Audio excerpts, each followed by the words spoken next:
Angiyafisa nje ukunginikeza reason as to why umuntu ophethe isiteshi lapha must not be fired. That's number one. I'm just asking you why that guy who's the leader or Osema should not be fired. Just two reasons.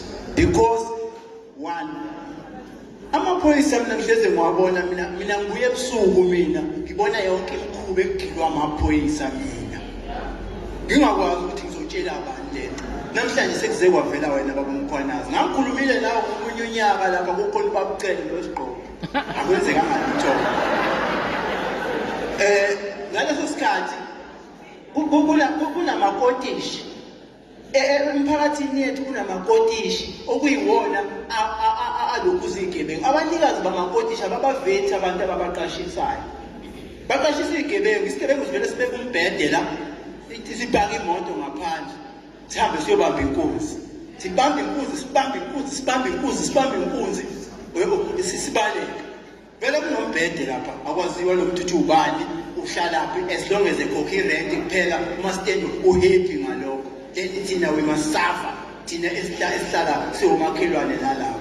Number two, kuney'tolo zalabantu bokufika babu premium lento ishoyo yokuthi iy'tolo upresident wethu uyakhuluma but akenzi siyakwazi lokho iy'tolo lezokhuluma ngazo ukuthi zirejistiwe asahambe kukhona ngiyokutshengisa iy'tolo zayirejistiwe sikhulume ngentiyolo ayirejistiwe iy'tolo kusebenza abafana babo-Eritrea ababo-Ethiopia abano-13 years abayiphathi ye-human trafficking.